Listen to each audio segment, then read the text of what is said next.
Welcome back to my Future Diary series, where I go through the entire show episode by episode to analyze its many writing problems. In this part, I'll be going over episodes 15 through 21. If you haven't seen the show, then I'd recommend watching parts 1 and 2, as I give plenty of context for the story up until this point. But they're also not completely necessary to understanding my points in this video. But anyways, I'll now start talking about episode 15. Deus holds another meeting to explain how Kosaka obtained his future diary. The person responsible for this is the 8th diary user named Kamado Ueshita, an orphanage owner who has the ability to turn regular phones into future diaries. Except these diaries won't kill their user when broken. Yuki breaks Kosaka's diary in order to confirm this and is proven correct, but I don't know what he was expecting to do if he accidentally killed Kosaka. We then get a scene where Rhea has a conversation with Yuki, revealing that she knows about Yuki briefly becoming a fugitive, yet she doesn't even question what happened to him, saying she won't pry in if Yuki doesn't want her to. This is extremely irresponsible on Rhea's part. If she cared about Yuki at all, then she would be questioning him about what he's been involved in. The fact that she just lets this slide makes her seem like an awful parent.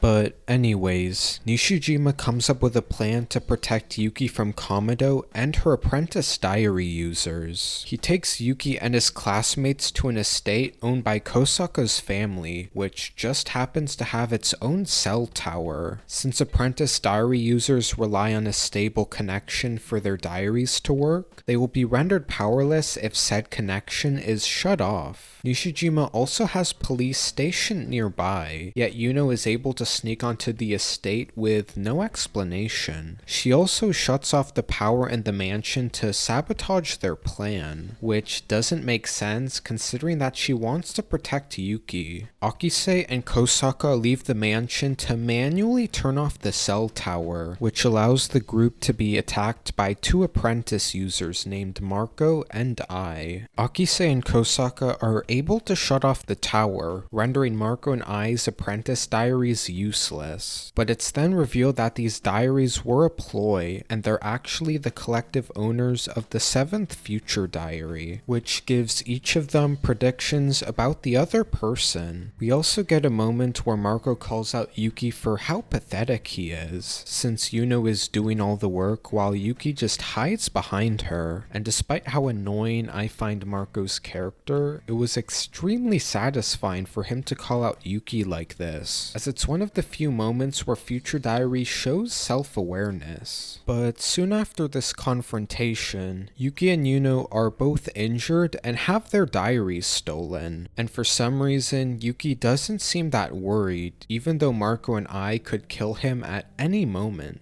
We then get introduced to Yuki's father Kuro, and while he seems to be friendly, for some reason no one questions how he knew Yuki was at this hospital. It will be explained later on why he's here, but I find it strange that no one questions his sudden appearance. We then get some bonding moments between Yuki and Kuro, and it gives the impression that Kuro is a genuinely good guy, which will be very different to how the next couple of episodes depict him, but more on that later. We then learn that Akise has a plan to prevent 7th from killing Yuki. Uryu was deliberately vague about their strategy to defeat 7th, so when 7th reads Yuki's diary, they'll postpone killing him until they figure out what the group is planning. And I don't know why this would postpone Yuki's death. If anything, this could give 7th more of a reason to kill him, since he might be a bigger threat than either of them realized. We then learn that Kuro has been in debt for a long time, and a mysterious person offered to get rid of his debt as long as Kuro breaks Yuki's phone. I get that Kuro is desperate at this point, but I find it weird that he doesn't question why he's being asked to do this. Yuno overhears Kuro admitting to all of this, yet she doesn't kill him immediately. Whether Kuro is trying to kill Yuki knowingly or not, this should be enough for Yuno to consider him a threat, yet she only only tries to kill him later when Yuki is there to stop her. I consider this extremely out of character for Yuno, since she has rarely shown hesitation when it comes to killing people she considers a threat. She then tells Yuki that Kuro might be working for the 11th diary user, but Yuki doesn't believe her. Yuno then receives a call from Marco, who, thanks to Yuno's diary, now knows that Kuro might be connected to 11th. He tells Yuno to bring Yuki and Kuro to a nearby skyscraper, threatening to break their diaries if they don't show up. And once the three of them arrive, Marco taunts Yuki and Yuno by holding up their diaries in front of them. But Yuno quickly realizes that these diaries are fake, as they have no scratch marks unlike their actual diaries. Even though there's no way Yuno could notice subtle details like this from a few meters away.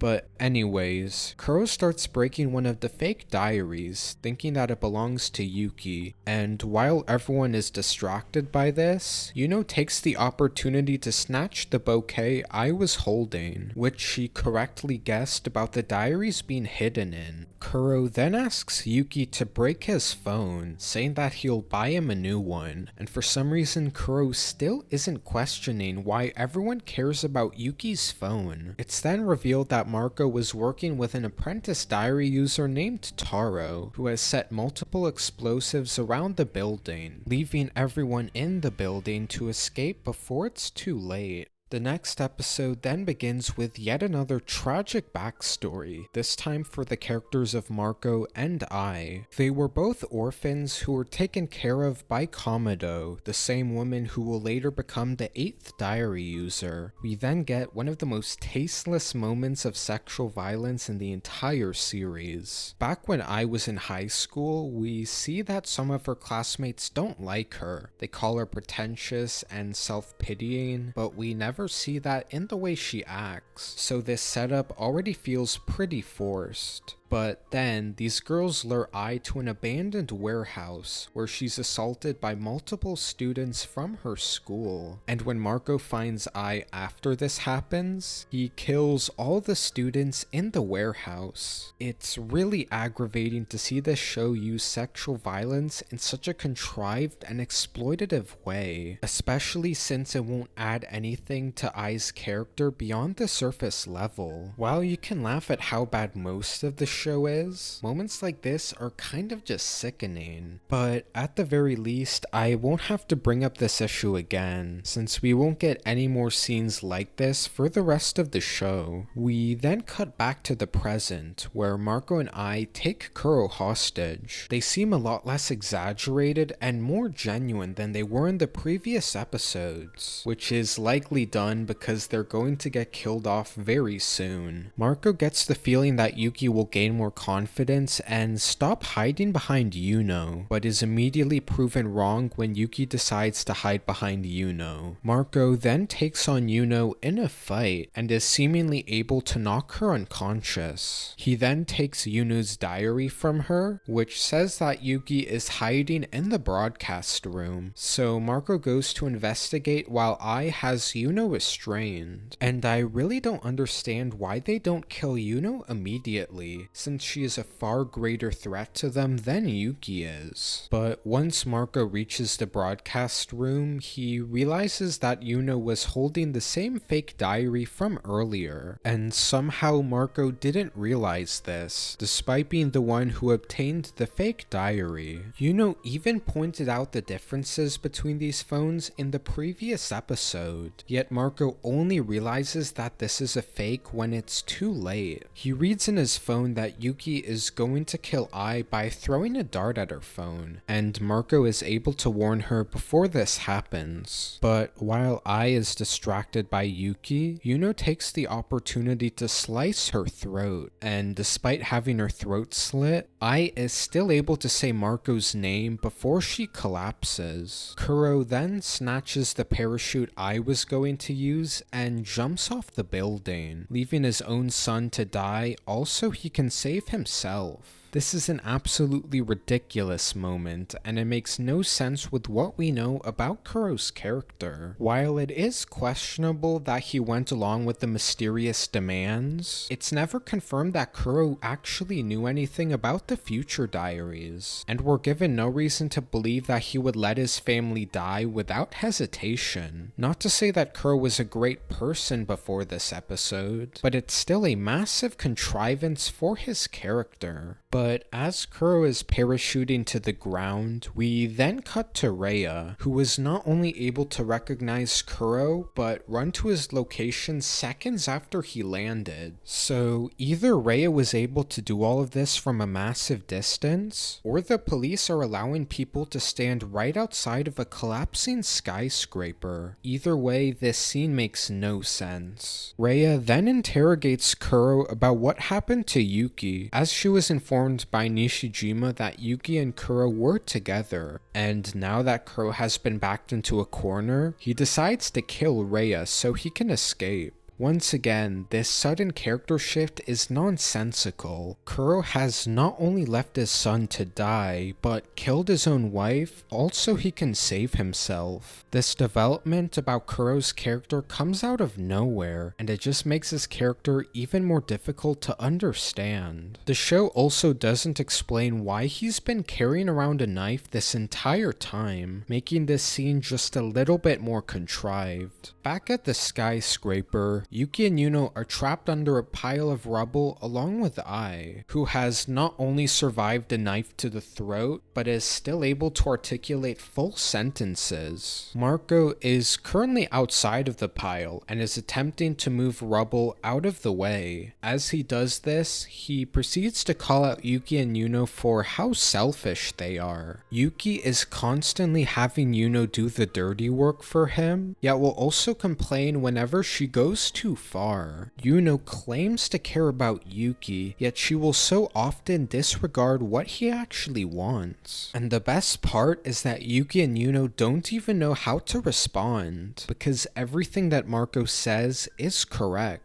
This is one of the few moments where Future Diary shows awareness for how terrible of a couple Yuki and Yuno are. It makes this one moment pretty satisfying, but it also makes the rest of the show so frustrating, since it won't commit to the idea of Yuki and Yuno being a bad couple. But after Marco gives this monologue, Yuki and Yuno decide to help him lift the rubble. Marco knows that he and Ai have no chance of surviving their injuries, so he gives Yuki and Yuno their last parachute to help them escape, and the episode ends with Yuki learning about his mother's death. I think a good argument can be made for episode 17 being the worst episode of the show. There are episodes which are more stupid overall, but 17 definitely has some standout moments, along with having one of the most gratuitous scenes of sexual violence. Marco calling out Yuki and Yuno was a good moment, but everything else was awful. The next episode then begins with another flashback where we follow Yuno 1 year before the events of the show. While spying on Yuki, she learns that he's planning to confess to a girl named Wakaba, and while Yuki and Wakaba are on a date, Yuno repeatedly interferes while wearing a rabbit costume. Yuno's whole plan to prevent Yuki from confessing is surprisingly dumb for her character. Besides trying to steal his love letter, all she does is mildly inconvenience him. This is only like a year before the events of the show, so you can't even make the excuse that she was much younger. But anyways, Yuno gets chased around by mall security, and the show uses extremely cartoonish sound effects. It's moments like this that create a lot of tonal dissonance with the rest of the show, and is made even more jarring by the following scene. Since Yuno was apprehended by security, you'd think that she would be arrested or questioned for her suspicious behavior, yet they let her go not long after. It still looks like the afternoon, so not much time time could have passed since then. But once Yuno returns to her house, we see her speak with the rotting corpses of her parents, who are currently locked in a large cage. We then cut to a flashback within a flashback, where we learn that Yuno's mother was so cartoonishly evil that she would lock Yuno in this cage for extended periods of time. But eventually, Yuno was able to drug her parents and lock them in the same cage. She hoped that they would understand her pain and start treating her better, but in the end, they showed no remorse for what they've done. And because of this, Yuno doesn't unlock the cage, leaving both of her parents to die in it. I'm pretty sure that it isn't easy to get cages that are strong and heavy enough to contain 2 adults, so I don't know how Yuno's mom got her hands on one. But I also question how no one in the neighborhood got suspicious. You'd think that someone would hear all this screaming and call the police, but apparently not. There's also the fact that Yuno's father has a job, meaning that if he were to stop showing up at work, people would likely become suspicious. Yet we're given no indication that anyone looked into his disappearance. In the present, Yuki has a conversation with Deus about bringing his mother back, and Deus says that he's no longer capable of reversing someone's fate. Murmur then says that the only way for Yuki's wish to come true is if he can win the death game. Deus and Murmur are clearly leading Yuki to believe that it's possible to revive the dead, which will make things very confusing when the show contradicts this piece of information, but more on that later. We then see Nishijima having a conversation with Yuno. He explains that the police dug up the corpses in her backyard and determined that 2 of them belonged to Yuno's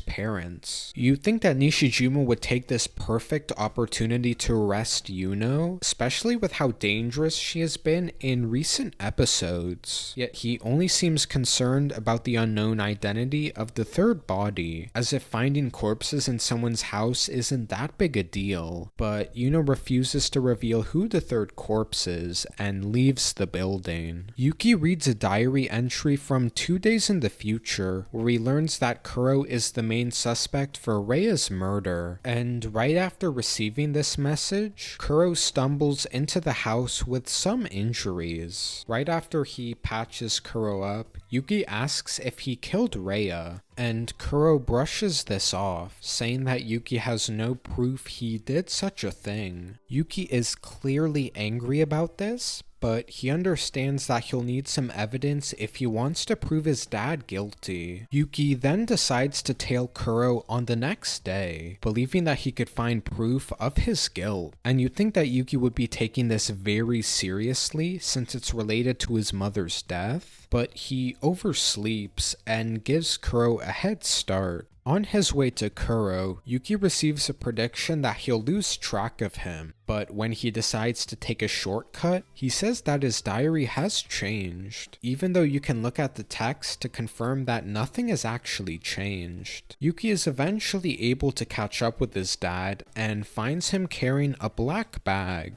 Yuki snatches the bag, assuming it's evidence, but all he finds is a telescope. Kuro reminds Yuki about how he always wanted to go stargazing with him and Reia, and believed that giving Yuki this telescope would be the right thing to do. He then shows a lot of guilt for killing Reia, and apologizes to Yuki for what he has done. Despite being depicted as a selfish murderer in the previous episodes, Future Diary is now depicting Kuro as a sympathetic person, where he's showing remorse for having killed his wife. And what makes this even worse is that Yuki completely forgives him. It's not even like he's emotionally conflicted or anything, as they're getting along perfectly well in the very next scene. This scene isn't meant to display Yuki's character flaws, but to be a legitimate redemption for Kuro's character. And for some reason, neither of these characters acknowledge that Kuro left Yuki to die without hesitation. You'd think that this would interfere with their relationship, yet the show never even brings it up. But before Yuki and Kuro can leave the shrine, they are ambushed by a small group of assassins dressed as cops. They immediately kill Kuro and are about to do the same to Yuki, but somehow Yuki is able to defeat 2 assassins single-handedly. Just because he can predict their movements with his diary doesn't justify his sudden combat skills. The show has made a point about how Yuki is incompetent in more ways than one, so him being able to effortlessly kill 2 people is very hard to believe. But now Yuki is fully committed to winning this death game so he can bring his mom and dad back from the dead. The next episode begins with the introduction of the 11th diary user named John Bacchus. Bacchus wants to destroy the orphanage Komodo owns in order to lure her out, and is using his political power to make this possible. At a city council meeting, people are questioning Bacchus for wanting to tear down this orphanage so suddenly, and Bacchus pretends to be upset for the sake of the orphans, but says that the people who blew up the skyscraper are suspected of being housed at that orphanage, so we can't completely believe that they're free of guilt. Another person chimes in, saying that Bacchus's accusations haven't been proven, but Bacchus responds that action needs to be taken before more crimes can be committed. This doesn't debunk the argument that Bacchus doesn't have evidence, and if anything makes him seem more suspicious. Bacchus says that he greatly cares about all people in the city, including the children at the orphanage, then asking the man if he's trying to involve children in politics, which is literally what Bacchus is doing, but no one seems to notice the hypocrisy. Bacchus then says that the orphans will be housed at another facility, which probably would have been a better point to start off with, but it still doesn't explain why the orphanage needs to be destroyed. Eventually, Bacchus asks the council to begin voting, and every single person votes for the removal of the orphanage. The point of this scene is for Bacchus to emotionally manipulate the council into doing what he wants, but the problem is that he's really bad at it. He goes from fake crying to looking serious way too quickly, and he even does an evil smile at the end. But even ignoring his acting skills, Bacchus has failed to properly address the arguments made against him. I see little to no reason why anyone would side with him, yet he gains the entire council's approval. In the next scene, we see the diary users have another meeting in the Deus dimension. Yuki and Yuno haven't attended the meetings in 5 days, and because of this, Deus is about to eliminate them. But is it really that urgent where he's eliminating people for not attending the meetings? This also implies that Deus doesn't know where Yuki and Yuno are, even though he's been able to monitor all of the diary users. But before Deus can do this, Yuki and Yuno enter the meeting. For some reason, they don't have a color filter like the other users do, and were also able to appear on the same pillar. Neither of these details really affect the story, but there's no indication that diary users can just do this, so I still find it strange. Yuki reveals to the entire group that John Bacchus is the 11th diary user, which she was able to figure out before anyone else. Yuki spent a lot of time at City Hall to keep track of information related to the city, and when Bacchus pushed for the orphanage to be destroyed, Yuki's diary changed, and he was able to figure out that Bacchus is a diary user. I'm fine with the explanation of how Yuki figured this out, but him being the first person to do so makes the other users look really stupid. Yuki is also noticeably more confident in this scene. While he is still annoying, he's not nearly as whiny as he usually is, but it's revealed after the meeting that he was reciting a script written by Yuno, meaning that this sudden change in his personality was completely fake. But even if he did have a script, I have no reason to believe that Yuki is this good at acting, where he can convince people into thinking that he's someone he isn't. We then cut to Uryu and Nishijima, who are having a discussion in public.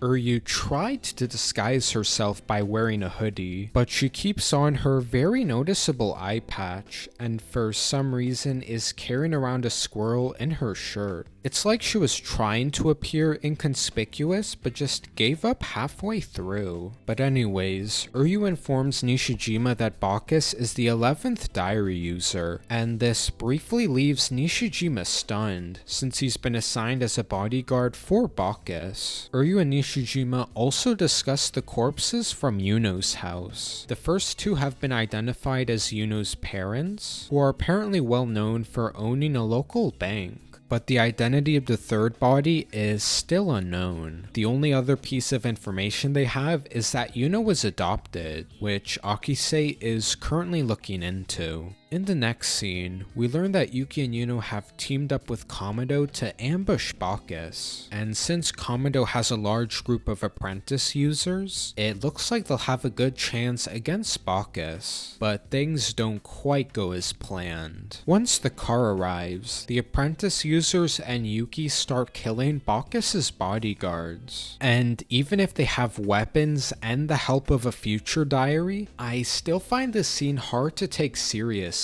when a group of children are able to defeat trained bodyguards in combat. Also, Yuki has undergone a sudden character shift that makes no sense. In the previous episode, Yuki was very upset after killing people, and both of those kills were in self-defense. But now he's completely okay with killing innocent people just because they got in his way. I understand that he's planning to bring back his family and is willing to kill other people in order to do so, but it's the lack of hesitation or remorse that really feels out of character. But anyways, the top of Bacchus's car opens up, revealing multiple devices that can interfere with phone signals, rendering every apprentice diary useless. And it's only then that Yuki and Yuno's true intentions are revealed, as they start killing all of the apprentice diary users. Yuki explains that the plan was to intentionally fall into Bacchus's trap and have him disable the apprentice diaries, which would allow Yuki and Yuno to kill their users. But it's never explained how Yuno knew that Bacchus would do this. This is the piece of information that their entire plan hinges upon, yet we don't even know how Yuno got it. And this isn't even mentioning how Yuki just happens to have a gun. I'd be curious to know how this child was able to get his hands on a firearm, especially in a country with gun laws as strict as Japan. I'm also questioning why Yuki tries to kill Kamado before Bacchus. Kamado is going to be much easier for them to kill now that they're allies, and Bacchus seems to be much more difficult to reach. So why was killing Bacchus not their first priority? It would have made more sense if they killed Bacchus first and Kamado second. But because of this baffling decision, Kamado and Bacchus are not only able to escape, but become allies. While Kamado and Bacchus are being driven away, Yuki and Yuno steal a car in order to pursue them. And despite being too young to practice driving, Yuki is somehow able to control the car with no difficulty, and is even able to steer it with one hand. Meanwhile, Yuno is looking down at Yuki's diary, and she learns that Akise now knows the identity of the third corpse. Yuno is shocked by this, thinking that she got rid of all the evidence, but she's also worried about Yuki learning this piece of information, as if Yuno could do literally anything to make Yuki leave her. Meanwhile, Kamado is very upset at Bacchus, with him being partially responsible for the deaths of her children. But Bacchus basically says that it was her own fault, and that his own diary wouldn't make such mistakes. This is a pretty weak justification, since it doesn't refute the argument that Bacchus is partially responsible, yet this explanation seems to be enough for Kamado. But now that Yuki's car is right behind Bacchus's, Yuno tries to shoot the tires in order to stop it.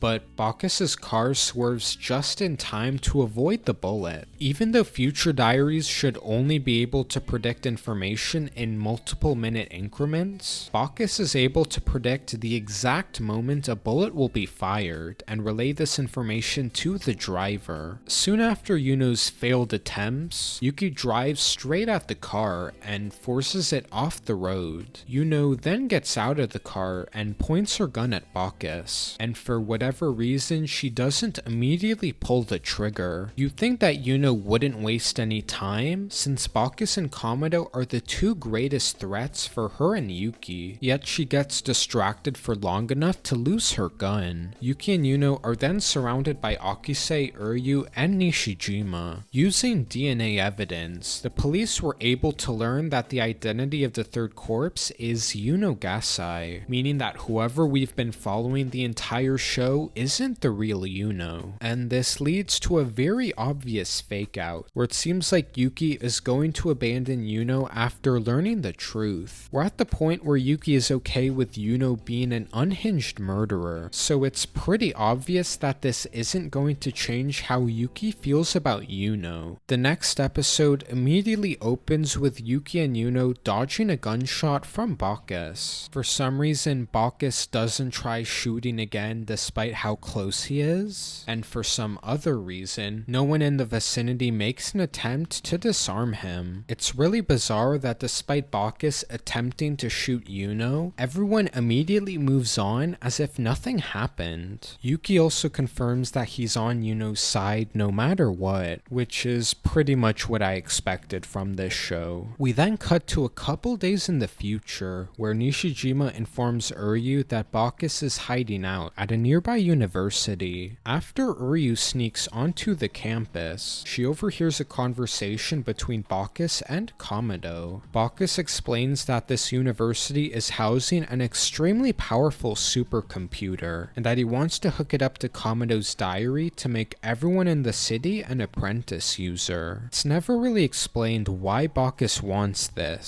since his explanation of bringing the world into a new era is really vague. But it also doesn't make sense why he's doing this before the game ends. Giving an entire city the power to potentially challenge him just seems like an unnecessary risk. And for some reason, Komodo just goes along with this plan, even though Bacchus is partially responsible for her children dying. The explanation is that Komodo is doing this to prevent more casualties, but it's never explained how Bacchus's plan would achieve this goal. Then, for reasons that I'm not sure of, Uryu is in a fit of rage after hearing Bacchus's plan, and throws a grenade straight at him, but he's able to anticipate the grenade and throw it back at her. It doesn't injure Uryu, but it alerts the entire area of her presence. Uryu keeps trying to find places to hide, but Bacchus seems to be predicting her every move. And before Uryu can be caught by a couple of bodyguards, Nishijima is able to save her and lure the other bodyguards to a different location. We then see the show fully commit to the romance subplot, where Nishijima pulls out a wedding ring and asks Uryu to marry him. I've already explained in previous parts why their romance is idiotic, so I don't really feel the need to repeat myself here. But soon after this confession, Uryu and Nishijima are now planning on destroying the supercomputer. While Uryu is on her way to the server room, she's almost captured by Bacchus's men. But she's almost immediately saved by Nishijima, who runs into the server room and blows up the computer with a grenade.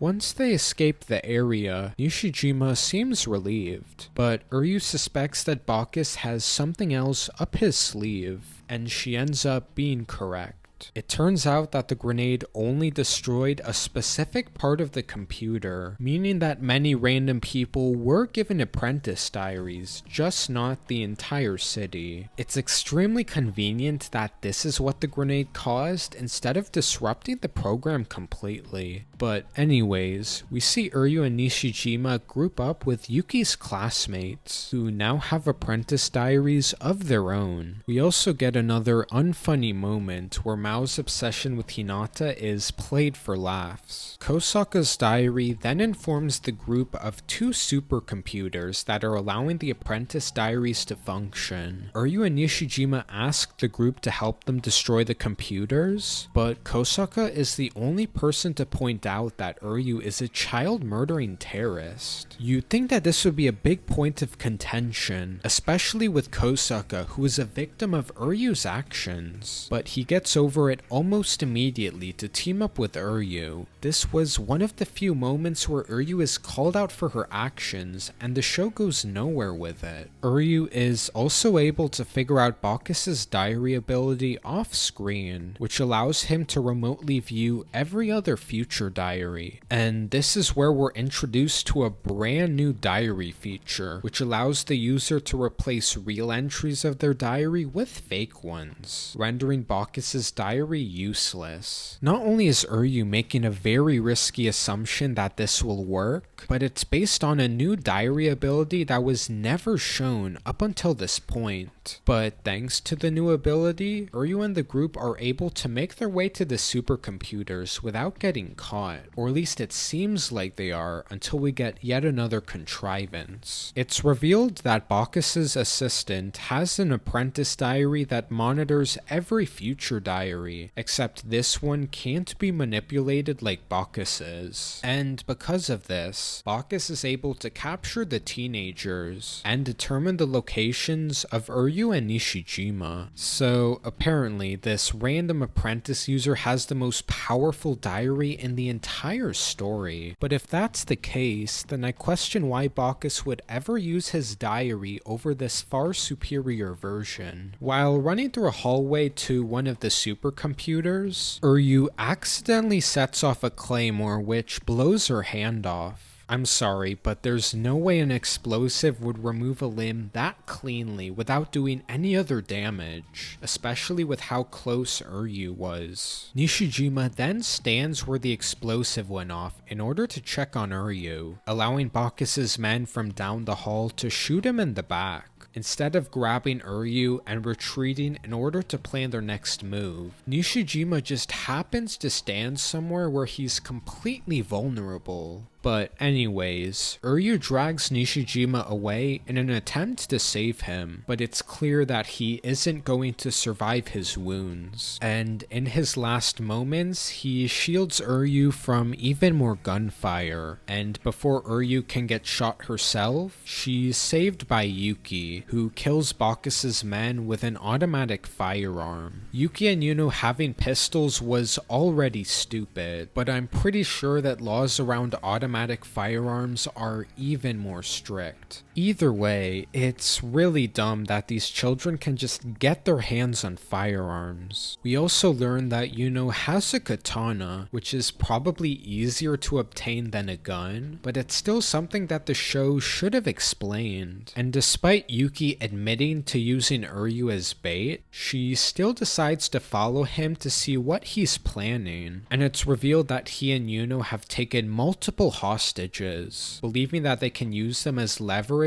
against Bacchus. It's incredibly ironic how Uryu is taking issue with Yuki using hostages. Neither of these characters have gone through a proper arc, yet their morals have completely changed. The next episode begins with Yuno cutting down Bacchus's men, and rather than shooting Yuno with their guns, the men just politely wait for Yuno to cut them down. Bacchus and his assistant have lost track of Yuno, even though they should be able to monitor every future diary, but they soon become aware that Yuki and Yuno have taken multiple hostages, and are demanding the release of their classmates along with the death of Bacchus. Assuming that Bacchus is currently distracted, Yuno takes the opportunity to search for their classmates, while Yuki and Uryu are on their way to kill Bacchus. We get a brief exchange where Uryu makes it very clear that she wants revenge on Yuki, both for stabbing her left eye and not saving Nishijima. And it's understandable why she's mad at Nishijima, but it's strange that she never mentions that other grudge during their previous encounters. You'd also think that Uryu would wait for an opportunity to catch Yuki off guard, but instead she outright says that she's going to kill him, completely giving herself away. I'm sure that Yuki was already planning on on killing her, but now he has even more of a reason to do so. The men who captured Kosaka, Mao, and Hinata are about to execute them, but Yuno rushes in at the last moment in order to save them. And once again, Bacchus's men forget how to use their guns when Yuno is in the room. We then cut back to Uryu and Yuki, who've tracked down Bacchus to a bank that was owned by Yuno's parents. Yuki is close enough to Bacchus to try shooting it, but instead decides to chase Bacchus on foot, giving him enough time to hide in an indestructible vault. Uryu points her gun at Bacchus's assistant, saying that if he gives the password for the vault, she'll let him live. The man complies with Uryu's demand, but she decides to kill him anyway. The show has repeatedly tried to gaslight the viewer into thinking that Uryu is a good person now, so this act of hers comes across as surprisingly cold-blooded. Yuki is then able to open the first vault door, but is stopped by the second door with its own passcode. While Yuki is trying to open the second door, Uryu points her gun at him, already deciding that the plan to kill Bacchus has failed. And Yuki not only avoids her gunshot, but is somehow able to escape the room, even though Uryu was blocking the only way out. Uryu manages to find the room that Yuki is hiding in, but doesn't know exactly where he is. And rather than properly searching the room, Uryu proceeds to spout her tragic backstory for more sympathy points. Uryu admits that she kind of liked Yuki and tries to muster up praises for him, but still ends up calling him desperate, annoying, and pathetic.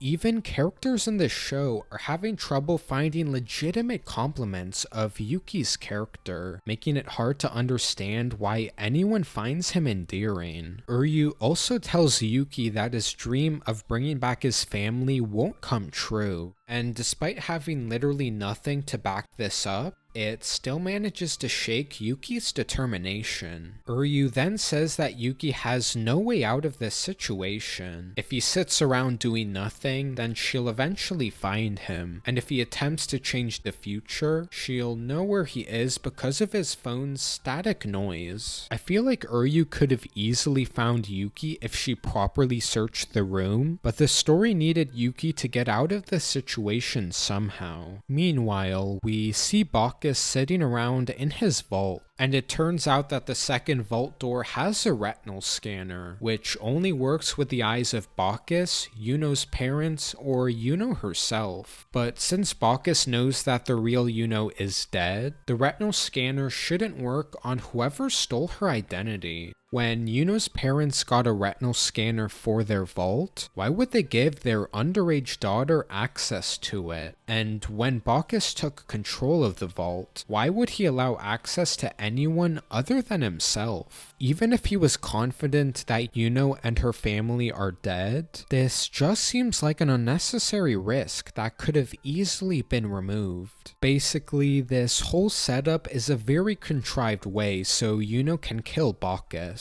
Yuno runs into the room that Komodo is being held at in order to kill her, but is distracted by a prediction of Yuki writing his own will. She should have already gotten a prediction about Uryu killing Yuki, yet she was only tipped off when Yuki wrote a will. Eventually, Uryu hears the static noise of Yuki's diary and thinks that she knows his location, but she soon realizes that Yuki left his diary on the floor. Apparently, Yuki has become a master of stealth off-screen, where he's able to sneak around a quiet room without Uryu noticing. He's also extremely skilled with a gun, since he was accurate enough to shoot the gun out of Uryu's hand, yet he didn't use these skills to shoot Bacchus earlier. Yuki explains that he wrote a will for Yuno in order to make her panic and change the future, causing the static noise on his diary. And despite Yuki murdering multiple people in the last couple episodes, he only shows hesitation towards killing Uryu, even though it's arguably more justified than his previous killings. He also cries about how he doesn't doesn't want to kill anyone, which I have a very hard time believing at this point. We then get an unintentionally funny moment where Uryu punches Yuki with her handless arm. You'd imagine that this would be very painful since the wound is still fresh, yet Uryu doesn't seem to mind it. Uryu then takes the opportunity to grab her gun and point it at Yuki, but the only reason why she isn't able to shoot him is because she sees a vision of her younger self, giving Yuki the opportunity to shoot her. The explanation for this hesitation is that Yuki and Uryu have lost their parents, and because of this, Uryu thinks that they are the same. This is not only the most surface level similarity, but it's a really convenient way for Yuki to make it out of this situation alive, where Uryu randomly gains sympathy for him at the worst possible moment. Yuki then walks back to the vault as he tries to figure out what to do next, but before he can do so, he's interrupted by Bacchus, who communicates from inside the vault using a speaker. He goes on about how he was able to gather multiple samples of human behavior thanks to Yuki, but that he considers all of them to be boring. This is once again establishing how Bacchus sees himself as above it all, but we never gain a deeper understanding of what he really wants, making him seem very two-dimensional. And despite Uryu being shot in the stomach, she still manages to walk up a flight of stairs to where Yuki is. She's been carrying around a bomb that will activate once her heart stops beating, and believes that it will be enough to blow open the vault door. Uryu tells Yuki that he needs to start taking responsibility from here on out and closes the first vault door behind her. And in her last moments, Uryu sees visions of herself and her parents, after which she breaks her own diary, presumably killing herself and setting off the bomb. But it's then revealed that her sacrifice was completely pointless, and that the vault doors don't have so much as a scratch. Even though Uryu is a terrible person who hasn't done enough to redeem herself, it's still strange that her sacrifice would be immediately undermined like this. Then again, the show will bring her back in a couple episodes, so I guess that none of this even mattered. After Yuno arrives at the scene, Yuki explains to her what Uryu just did, and Yuno says that Yuki should go take care of the supercomputers so we can make sure that Uryu's death won't go to waste. But once Yuki leaves, it's revealed that Yuno is able to open the vault door, and Bacchus is left in complete shock, wondering how Yuno was able to get in. But before he can do anything to react, Yuno shoots Bacchus in the head, and Yuki's diary informs him that Yuno killed Bacchus, with Yuki having no idea how Yuno was able to do this. The show then skips ahead to a few days in the future, cutting from this quote-unquote dramatic sequence to an unfunny scene where Yuki accidentally touches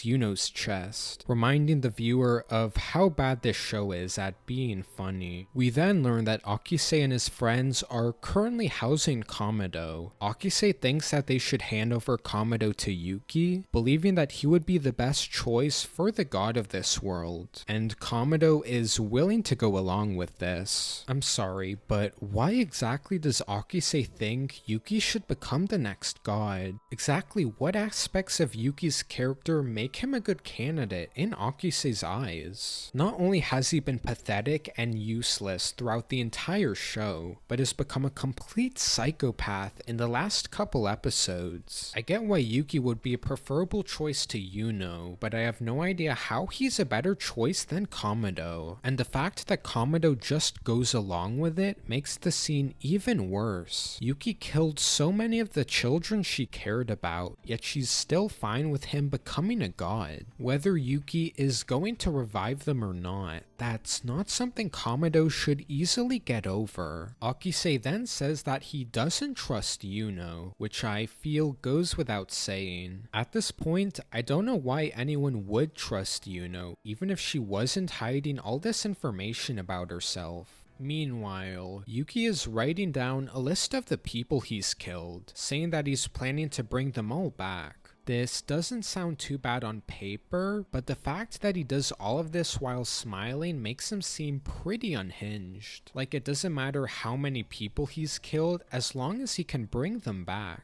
Also, I didn't notice while watching this show, but one of the people Yuki is planning to bring back is his old teacher, who, if you don't remember, was the serial killer who tried to kill Yuki in the first episode. I get that Yuki's whole thing is being insanely desperate, but I have no idea why he wants to revive his dead teacher this much, especially since he was killing people before the death game started. But suddenly, mysterious black orbs start to appear around the city, destroying everything they come into contact with. The world is coming to an end now that Deus is close to dying, and the only way it can be saved is for a diary user to take his place. In the Deus dimension, Murmur questions why the world is ending so soon, wondering if Deus did anything to speed it up. But the two are interrupted by Komodo and Akise. It was never established before this point that non-diary users can enter this dimension, but I guess that's just how it works now. As if the previous episodes weren't stupid enough, the Bacchus arc manages to reach even lower lows. Despite the arc being only 3 episodes long, it managed to be the longest part of my series by far, because there's just so much to criticize about it from start to finish. And while there's still a handful of awful episodes I have yet to talk about, this arc is a serious contender for the worst storyline in all of Future Diary. But anyways, that's it for the third part of my Future Diary analysis. The final part of this series should be finished in about a couple weeks since I've mostly written the script for it. But if you think that there was anything I missed or got wrong, then feel free to let me know in the comments. But anyways, that's about it. Thanks for watching.